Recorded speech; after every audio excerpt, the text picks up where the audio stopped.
Hey, what is up, models? It is TCCrew here, and welcome to part 6 of What If Villains Had an Academy. Just wanted to greet you guys by just saying sit back and relax. You're in for a treat. And so, we begin. Izuku, can we talk for a little bit? Himiko approached the frail fighter, rubbing her arms nervously. This was highly unusual for Toga, and Midoriya took note. Over the past month they had spent together, not once did she show any sign of weakness. Oh, of course, Himiko. What is it? The green-haired helper inquired. He tilted his head slightly, both curious and somewhat surprised. After glancing in their guard's position, the blood-sucking blood took a deep breath before erupting into a massive, stupid grin. Stupid grin like her normal self. This time, though, it didn't seem so intimidating. I like you. Like, really like you. And The pseudo-changeling rubbed the back of her neck, yet again glancing back at the officer who merely gave her a sidelong smile and a thumbs up. When her eyes returned to the heroic team before her, his face was fire engine red, hidden behind his hands. Izuku, I know we're both going to be in the hero course, but I really want to go out with you. You're really cute and I could just hug you forever, and I don't know how to really show you it any other way. Usually I just try to be someone to show them I love them and want them to be mine, but I like you the way you are. I don't need to be you to show you I care for you, right? At this point, once the blonde bombshell turns her heart's desire, Midoriya might as well have passed out. He was sputtering and his hands fidgeting with his hair, but not covering his beet-red face. He couldn't properly form a sentence, but Toga was patient and waited for the flustered fanboy to collect himself a bit more. I guess as long as you know my schoolwork and training is a top priority for me right now. After getting out a few words, Izuku took a deep and shaky breath. He looked at the vampiric mimic in the eyes and, shaky yet determined, reaffirmed his sentiments. Himiko, Toga, as long as we can both still focus on school, I will take the first step in a relationship with you. Before the humble hero could continue, Himiko perked up with a genuine, bright and surprised smile. A glint of mischievous and perhaps even a primal need flashed in her eyes. Do you want to have our first kiss now or later? At this point, Midoriya could hardly get the K sound before passing out, cheeks burning red hot. Himiko giggled as the guard stormed over to the pair and ensured the flustered lad was safe and sound. The officer chuckled softly and shook his head after ensuring Izuku's security. Himiko, that's a little too soon, don't you think? There are a lot of milestones in a relationship, and your first kiss should be something special. Remember, take it at a pace you're both comfortable with, and don't rush it. If it's meant to be... It will be, yeah. But Mr. Guard, why do people need to go slow? Why not go all in and forget about beating around the bush? If it's meant to be, it'll work out, right? At this point, the officer smiled, shaking his head and attempting to collect his thoughts in a straightforward commentary. Himiko, there are a lot of reasons, but the more important one is how their mental state is. You may not have heard, and don't tell anyone I told you this, but Izuku there recently underwent a lot of trauma at the hands of a quirk-giving villain. The room suddenly gained a strained and tense air. The officer could tell Toga knew exactly who All For One was, and that was not good for him, or for the family he wished to help protect. If she was in the League of Villains, then who knows what her real goals could be.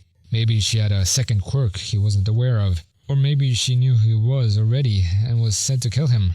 As nervous as this train of thought made the shriveled savior, the doubt of this as being a reality kept All Might from leaping to full defense. The number one hero knew that this charismatic convict was being genuine. He'd seen enough liars to tell when someone was attempting to be manipulative, and having every conceivable sign checked off as non-present, there was but a single conclusion for the symbol of peace. This vampiric mimic truly did care about his student. The mind of Toga, meanwhile, was forced to fight off the urge to blast in All For One's door and crush him for hurting her Izuku. Her mind, for the first time in years, was dealing with a jumble of emotions instead of just one or two at a time. She hated the feeling, but there was something else that came with this cavalcade of feelings, a passion, a burning want deep within the pseudo-changeling. Himiko wanted nothing more than to help heal Izuku from whatever All for One did to him. She felt proud of herself for actually avoiding her quirk as a lean-to, and despite confusion on peace and expressions of love, the blood-sucking blonde realized that this course of action was much easier and more fulfilling than anything she had attempted in the past. The advice of this geezer had genuinely helped her, which was unfortunately a statement the blonde bombshell simply couldn't honestly admit about any other elder she had met to date. Toga knew being a hero was important for the freckled fighter, and from what she's seen, it was integrated into the green-haired examinee's very being. If letting him go on this way meant she'd be able to care for the adorable overachiever, love him, and be loved by him, then Himiko would gladly let herself come in after all the schoolwork got taken care of. Despite all the advice given to her by this mysterious officer, she couldn't help but mentally complain about something that ate at her bit by bit for years before now. If there was anyone who could answer this question honestly and intelligently, it would be the spindly man directly in front of her. Clearing her throat, Toga responded to the undercover hero's statement. I understand that, but that's why I want to hurry this along. I want to get close to him as soon as possible so I can really love him and so he can really love me. Why can't it be that easy, Mr. Guard? Toga was genuinely disheartened at this point. The question clearly bothered her to a significant degree. The patrol officer crossed his arms as he tilted his head up in contemplation. If I had to guess, I'd imagine it's not easy because nothing easy is worth the time. Putting effort towards something means you really want it, and it means it'll be more rewarding when you finally do get a hold of it. The hero in disguise rubbed his neck with a hand, looking down in more serious concentration. I know you want life to be easy, Himiko. I really do get it. Nobody likes things to be difficult. Sometimes though, it's a necessary part of life. If something were easy, then difficulty wouldn't exist. It's like war and peace, or like life and death. And sometimes it's worth it to put your all into something or someone. And then some. To go beyond. Plus Ultra! All Might ended this with a flamboyant fist bump, which made the pseudo-changeling smile a little bit. However, this tidbit of knowledge gave the blood-sucking blonde pause, forcing her to consider what she truly wanted. The odd duo sat in thoughtful silence for a while before Himiko sighed. Snapping herself out of the daydreaming state she put herself in, then walked into the heroic examinee's bedroom. Before the guard could get a word out, a bit afraid of what she could do within the young man's room, Toga came back with a blanket, carefully and quietly covering up Izuku. Mr. Guard, I don't like talking about myself. Not at all, because nobody gets it. Nobody gets me, you know, but him. The motherly murderer lovingly looked in the direction of her love interest. Maybe he doesn't get me, but he cares about me. It doesn't matter that he doesn't get me. He gave me a chance, and he saved me. I may not be able to bring that much more than that, but... The pseudo-changeling looked up at All Might with a genuine, soft, kind smile. This caught him off balance, and what came next made him choke up a bit. Thank you for stopping me from doing things I know I'd regret. I didn't know how else to. Shaking her head, the blood-sucking bombshell giggled, giving one of her trademark smiles. You're just a nice guy, you know that, Mr. Guard? Ochako's body ached, her mind reeling. The quirks were constantly being applied and removed, trying to fit every puzzle piece in a box together, one by one, through trial and error. She couldn't let herself talk anymore, unless the levitating lady wanted to forfeit her brain functions.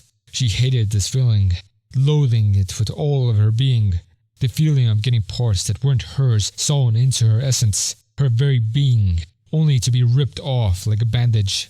And the thoughts of having generations of people skimming her very DNA, causing her to nearly gag on more than one occasion. She knew that All for One wanted to make her suffer, wanting to test this newcomer's resolve.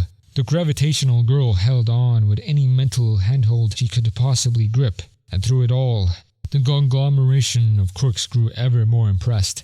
Finally, after far too long, the criminal overlord gave Uraraka some breathing room. He removed his hand from her head, allowing her to come back to her senses. The floating student collapsed onto the floor in a heap, vomiting and coughing, before wiping off her mouth with her coat sleeve and discarding it to her side. The amalgamation of abilities grinned broadly as he looked over to his latest work.